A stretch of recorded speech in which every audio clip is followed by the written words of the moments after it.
Assalamualaikum warahmatullahi wabarakatuh. Alhamdulillah, wala hawla wala quwwata illa billah. Allahumma salli wa sallim ala sayyidina wa maulana Muhammad, miftahi babir rahmatillah, adada ma fi ilmillah, salatan wa salaman daimaini bidawami mulkillah, wa ala alihi wa sahbihi wa mawalah, amma ba'd. Ma'asyiral hadirin rahimakumullah. Pembacaan kitab An-Nasihatud Diniyah masih melanjutkan mabhatsut taqwa. Qala al-muallifu rahimahullahu ta'ala wa nafa'ana bihi wa bi ulumi fid dharain amin. Mabhatsut taqwa ila an qala wa kana alaihi salatu wassalam yaqumu minal laili fayunadi ja'al mautu bima fihi ja'ar rajifatu tatba'uha ar-radifah. Al-hadithah.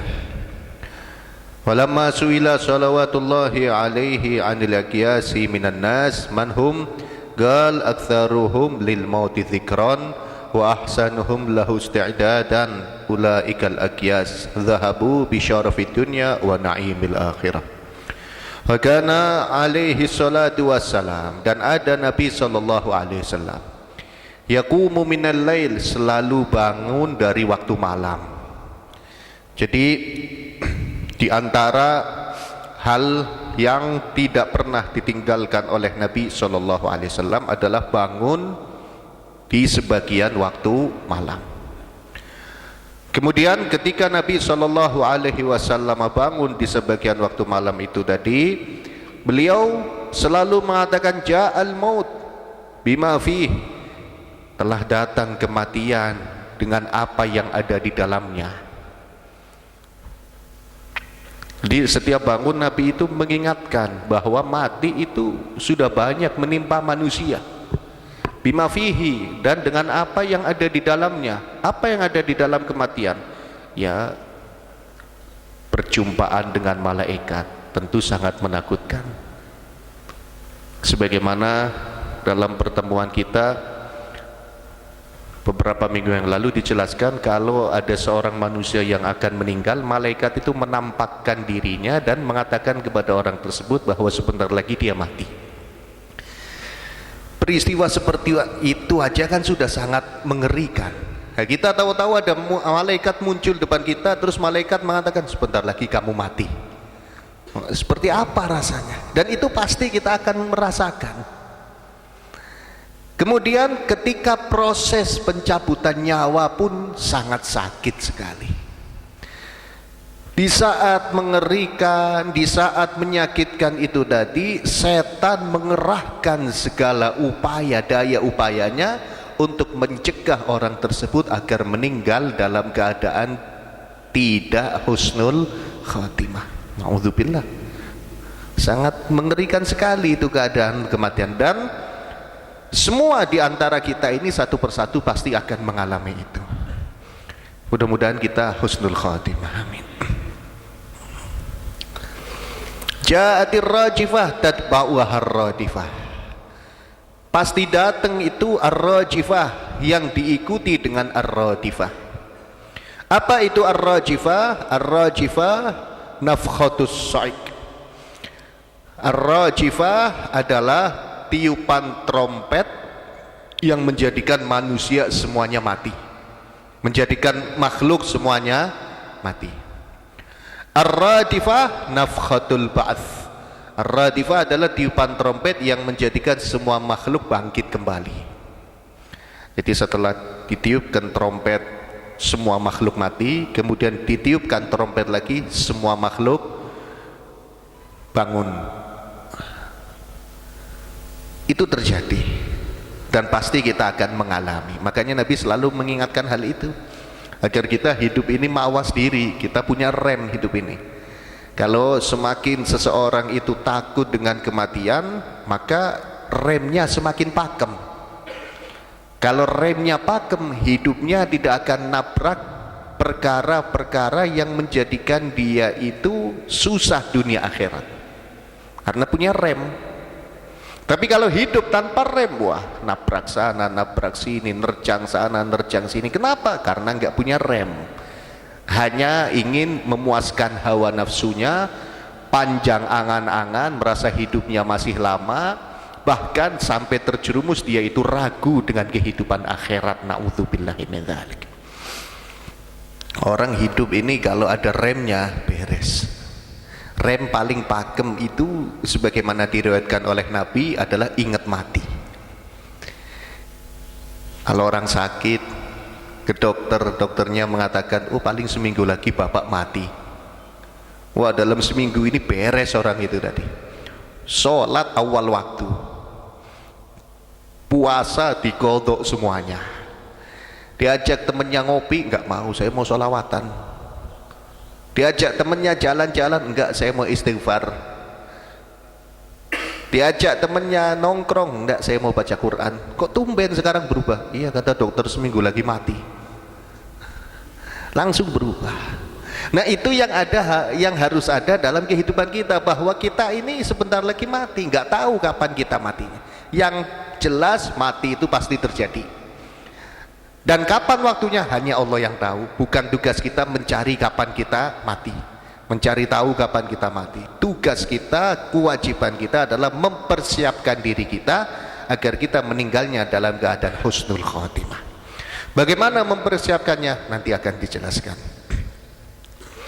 Walamma su'ila sholawatullahi alaihi, dan ketika ditanya Nabi kita Muhammad sholawatullahi alaihi anil akyas, tentang orang yang cerdas, tentang orang yang paling cerdas minan nasi, dari manusia-manusia.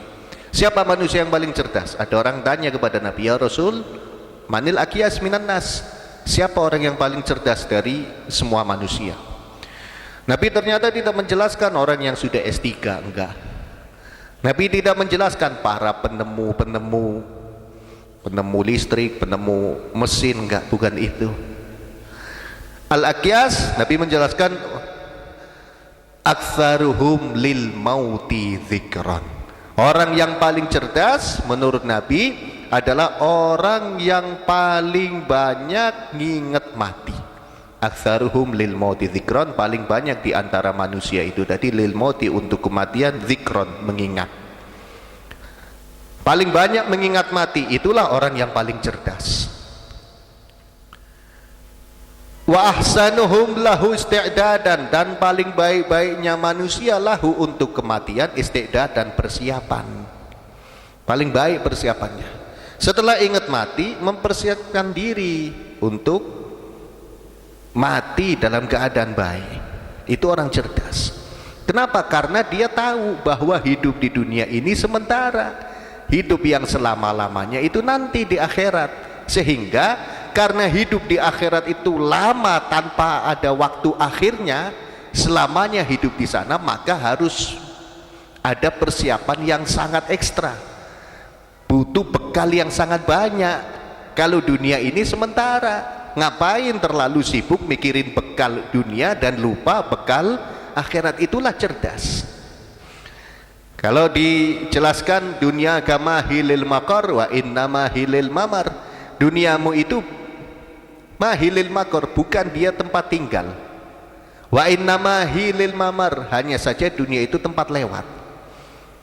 Kita mau ke Jakarta, maka fokus yang ada di dalam otak kita, yang ada di dalam hati kita, Jakarta kita mau ngapain.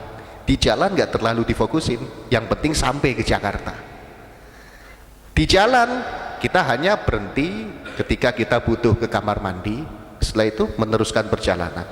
Berhenti lagi ketika kendaraan kita butuh bahan bakar, setelah itu meneruskan perjalanan. Berhenti lagi ketika perut kita lapar atau mulut kita haus, setelah itu meneruskan perjalanan.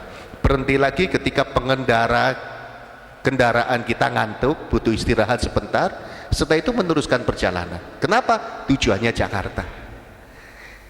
Allah ciptakan kita di dunia ini, apa tujuannya? Allah jelaskan, a'udzubillahi minasyaitonirrajim, wa ma khalaqtul jinna wal insa illa liya'budun. Tidak aku ciptakan jin dan manusia illa liya'buduni, kecuali untuk menyembah aku. Illa liya'budun. Jadi kita diciptakan untuk nyembah Allah, untuk ibadah, itu saja. Nah, tapi di dunia ini kita butuh yang namanya makan. Maka sisakan waktu sedikit untuk cari makan. Setelah kita dapat makanan dan setelah kita makan, kembali lagi ke tujuan utama hidup, yaitu ibadah. Di dunia ini kita harus nutup aurat. Kita butuh baju untuk nutup aurat. Maka kita cari uang untuk beli baju, tujuannya untuk nutup aurat. Setelah kita dapat uang, kita beli baju, kita bisa nutup aurat, kembali lagi ke ibadah. Di dunia ini kita makhluk sosial, maka sesekali kita harus silaturahmi, sesekali silaturahmi, dan niatkan silaturahminya itu untuk ibadah. Di dunia mungkin kita merasakan penat, sumpek, bosan, kita butuh suasana baru, kita butuh hiburan, silahkan. Tapi niatkan semuanya itu untuk ibadah. Kemana? Ke pantai misalkan. Ngapain ke pantai? Lihat tanda-tanda kebesaran Allah Subhanahu wa Ta'ala. Mau kemana? Pengen ke gunung. Niatkan mau apa? Lihat tanda-tanda kebesaran Allah Subhanahu. Bukan hanya sekedar memuaskan hawa nafsu, cari senang-senang, setelah itu pulang eman-eman, rugi kita. Tapi setiap kita lihat pantai yang begitu luas, hampir tidak terlihat tepinya, kita langsung ingat, ya Allah, pantai aja seperti ini, bagaimana dengan sang penciptanya? Lihat gunung yang begitu indah, ya Allah, gunung aja seperti ini, bagaimana dengan sang penciptanya? Waktu itu pernah kita ini diminta nganter satu ulama yang datang dari kota Madinah. Di antara rute perjalanannya itu ada ke Guci. Tapi subhanallah, ilmu terus selama di perjalanan yang kita dapatkan. Ketika turun di Guci, dia tinggal di kota Madinah yang udaranya tentu tidak segar udara Guci. Ketika turun di Guci, kebetulan waktu itu agak rintik-rintik hujan, siang menjelang sore, enak suasananya, pemandian sepi. Apa yang beliau katakan? Subhanallah, di dunia ada hawa yang sejuk seperti ini ya, bagaimana nanti di sorga? Langsung ingatnya akhirat. Lalu kita kan, oh bagus ya Guci ya, indah ya. Rugi kalau kita nggak ngejar bekal untuk surganya Allah Subhanahu wa Ta'ala.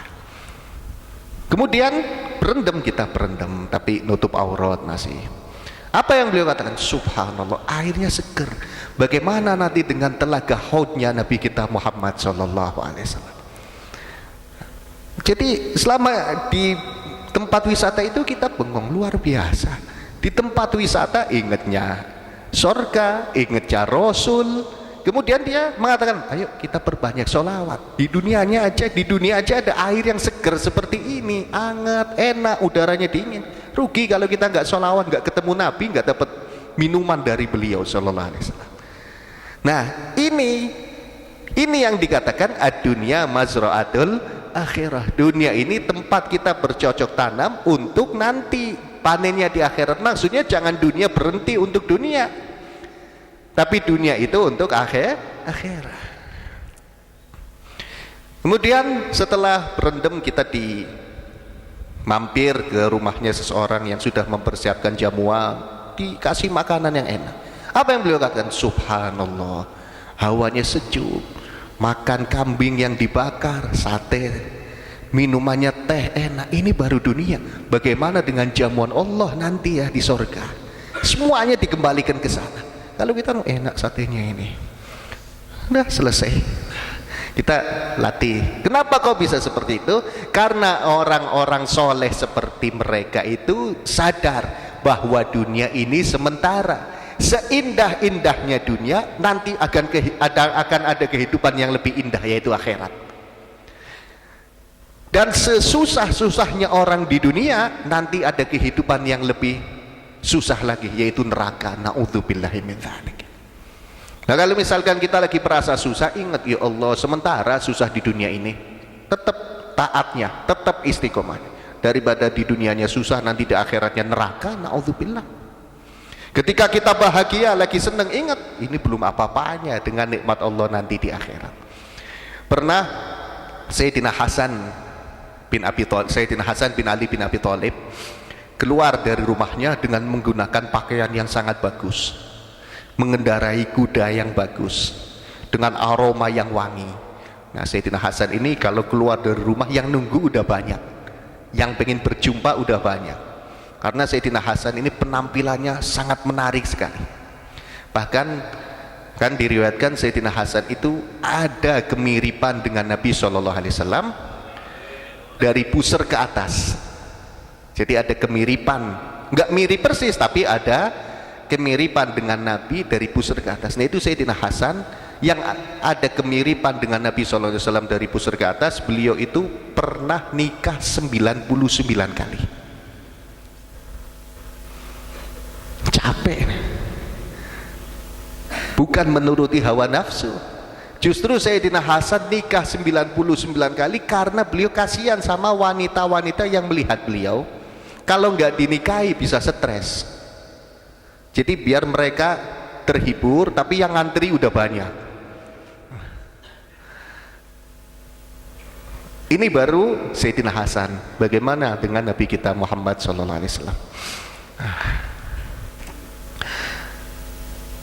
Nah itu pernah Sayyidina Hasan dengan penampilan menarik keluar dari rumah. Kemudian ada seorang Yahudi yang dekat rumahnya dari rumahnya Sayyidina Hasan, melihat keadaan Sayyidina Hasan yang begitu indah, terlihat hidupnya sangat bahagia. Si Yahudi tadi mengatakan kepada Sayyidina Hasan, wahai Hasan, kakekmu Rasulullah SAW katanya pernah mengatakan ad-dunya sijnul mu'min wa jannatul kafir. Dunia ini tempat penjaranya orang beriman dan surganya orang kafir. Engkau orang beriman dan aku menurut agamamu, menurut kakekmu, aku ini orang kafir karena Yahudi. Tapi keadaannya sekarang terbalik, engkau nikmat seperti itu sedangkan saya seperti di penjara.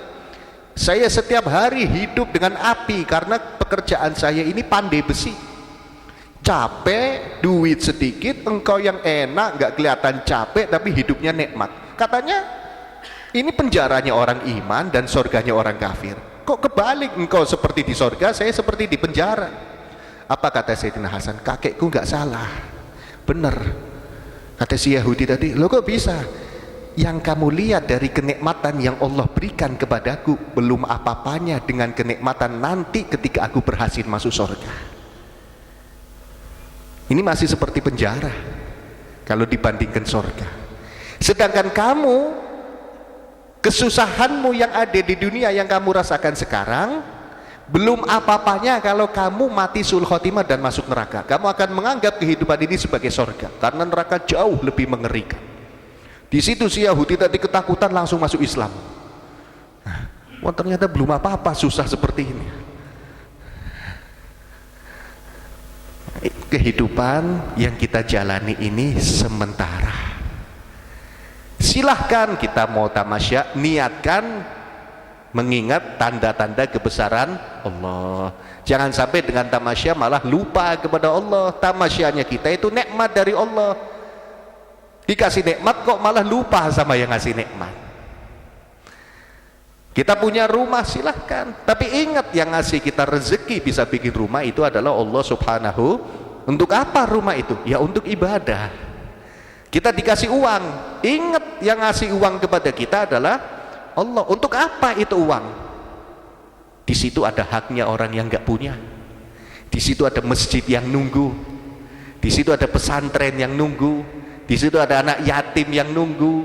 Di situ juga ada kesempatan untuk kita nabung biar kita punya pahala sedekah di akhirat. Yang punya pangkat, ingat pangkat itu adalah nikmat dari Allah Subhanahu. Maka untuk apa itu pangkat? Jangan sampai dikasih pangkat malah lupa dengan yang ngasih pangkat. Dikasih pengikut, untuk apa itu pengikut? Untuk diarahkan pengikut itu tadi agar semakin dekat dengan Allah Subhanahu ta'ala. Bukan malah dikasih pengikut lupa sama yang ngasih pengikut. Al-Habib Hasan Baharun Beliau pernah didatangi seseorang tadi mengatakan, saya punya pesantren, santrinya bubar, minta wirid biar santrinya banyak. Apa kata Habib Hasan? Kalau santrinya bubar, mestinya sujud syukur. Loh kok sujud syukur? Iya, berarti Allah lagi nggak mau bikin capek. Tapi kalau santrinya banyak, itu mikir hisabnya juga berat nanti di sana. Sampai seperti itu. Padahal santri itu kan jelas akhirat, tapi tetap mikir bahwa ini juga dikasih Allah, berarti ada tanggung jawabnya nanti di akhirat. Jadi semuanya itu jangan sampai kita lupa dengan kehidupan akhirat. Intinya hubungkan semuanya dengan kehidupan akhirat. Jadi orang cerdas itu menurut Nabi orang yang paling banyak ingat mati, wa ahsanuhum lahu isti'dadan, dan setelah ingat mati juga memperbaiki persiapannya. Setelah ingat kan siap-siap. Nah, orang yang paling banyak ingat mati, orang yang paling baik persiapannya untuk mati, Nabi menjelaskan ulaikal akyas, merekalah orang-orang cerdas. Zahabu bisyarafid dunya wa naimil akhirah. Nah, orang yang selalu ingat mati, orang yang selalu mempersiapkan kehidupan setelah mati, Nabi menjelaskan zahabu bisyarafid dunya, mereka akan pergi dengan membawa kemuliaan dunia. Orang-orang seperti itu di dunianya udah mulia. Wa naimil akhirah, dan mereka pergi dengan membawa kenikmatan akhirat. Nggak ada ceritanya orang soleh kemudian di dunianya terhina, itu nggak ada. Bahkan orang soleh setelah meninggalnya pun masih hidup. Orang yang hidupnya cuman ingat mati, orang yang hidupnya sering ingat mati dan mempersiapkan sebaik-baiknya untuk kematian, setelah mereka meninggal pun masih hidup. Apa masih hidup? Ulama meninggal, kitabnya masih dibaca di mana-mana. Berarti kan masih sama seperti hidup. Yang punya pesantren, pesantrennya masih berjalan, santrinya masih nyebar di mana-mana. Orang kaya soleh bangun masjid, nyumbang pesantren, masjidnya masih dipakai seperti orangnya masih hidup. Bahkan ada orang yang sudah meninggal bisa ngasih rezeki orang yang masih hidup. Maksudnya bisa jadi perantara rezeki orang yang masih hidup. Loh kok bisa? Contoh, kita kalau melihat acara haul-haul itu kan yang hadir ribuan, bahkan puluhan ribu. Yang dagang jadi ikut laris gara-gara yang meninggal ini. Jadi perantara. Kan luar biasa, orangnya hidup tapi manfaatnya masih ada. Kenapa kok bisa seperti itu? Hidupnya hanya untuk akhirat, sehingga kemuliaan dunia ngikut, dan kemuliaan dunianya ini kekal walaupun orangnya sudah wafat. Dan di akhiratnya mereka mendapatkan kenikmatan akhirat. Zahabu bisyarafid dunya wa naimil akhirah. Mudah-mudahan kita bisa mengikuti langkah-langkah mereka sedikit demi sedikit. Qultu, dan aku mengatakan, Imam Haddad, walaysa dzikrul mauti an-nafi'u ayyaqulal insanu bilisanihi al-mautu faqat. Walaysa dzikrul mauti, dan bukanlah mengingat mati yang manfaat. Huwa itu adalah ayyaqulal insanu, mengatakan seorang manusia bilisanihi, dengan lesannya, al-mautu faqat, mati. Bukan itu. Bukan yang namanya zikir mengingat mati itu sedikit-sedikit mati. Bukan itu. Itu cuma ngomong di lesan mati. Itu bukan nginget mati yang manfaat. Fa inna dzalika qalilul manfaah, karena sesungguhnya hal itu qalilun manfaah, sedikit manfaatnya. Ada manfaatnya sedikit, mati, tapi giliran sholat nggak sholat, mati, giliran puasa nggak puasa. Sering ngomong mati tapi maksiat tetap. Sering ngomong mati tapi bakhilnya luar biasa. Nah, qalilun manfaah, ada manfaat tapi sedikit. Wa in aktsara minhu, walaupun orang tadi memperbanyak jadi zikiran ya mati mati mati mati mati mati. Bukan itu yang dimaksud. Oh, saya sudah nginget mati nih, buktinya mati mati mati mati. Ayo sholat, yang penting inget mati mati mati mati. Balla buddha ma'adzalik, bahkan tetapi la buddha harus ma'adzalik, dengan lesan yang ngomong mati mati mati itu tadi, min tafakkuril qalbi, dari memikir atau merenungi dengan hati, wastihdarihi, dan menghadirkan kematian, inda zikril mauti bilisani, ketika dia menyebut mati dengan lesannya. Lesannya nyebut mati, hatinya juga ingat, iya ya saya mati nanti, iya ya saya mati. Bukan cuma lesan tapi hatinya kemana-mana. Ngitung duit ratusan ribu banyak, bentar lagi mati mati mati. Datang panitia masjid, ini masjid Anda nanti, nah tanya mati, iya nanti sebentar lagi.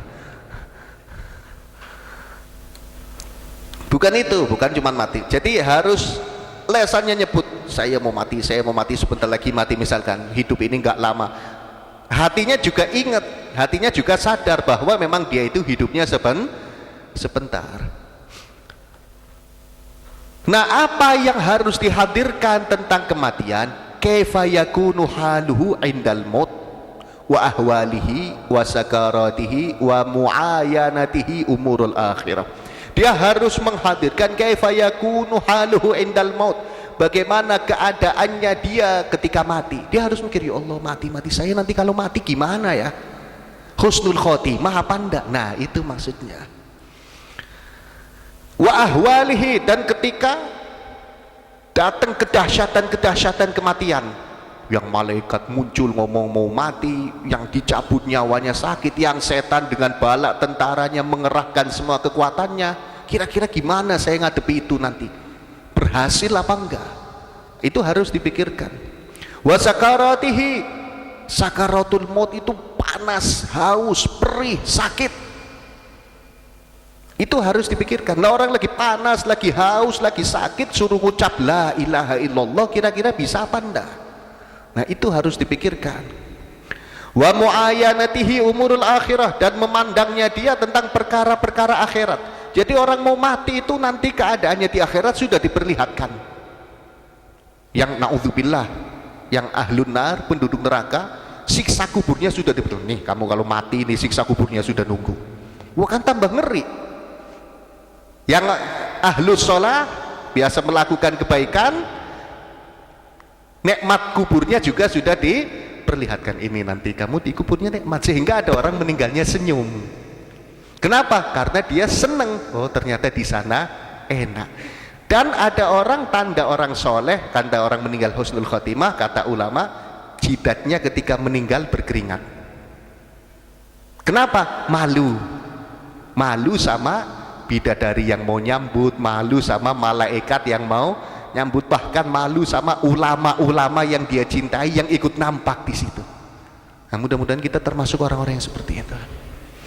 Jadi sambil ngomong mati sambil mikir nanti kalau mati gimana.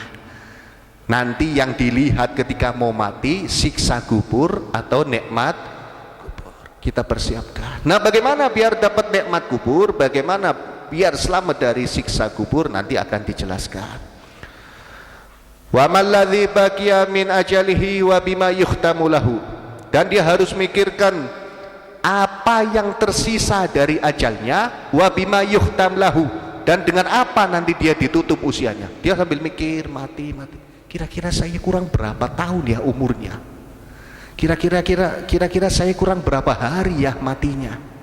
Wa bima yuhtam lahu, dan nanti saya ditutup, dia ditutup usianya dengan apa, kira-kira saya husnul khotimah apa enggak ya. Nah itu harus selalu diresapi. Wa kaifa kana halu man madha min akrani, panjang. Wallahu alam bissawab. Malam Selasa ini, malam Selasa manis. Di sini ada pembacaan hadhurah pasaudan, barangkali yang punya kesempatan silahkan hadir. Kita mulai jam 8 tepat. Insyaallah biar setengah 10 diusahakan kurang lebih lah bisa selesai. Wallahu alam bishawab.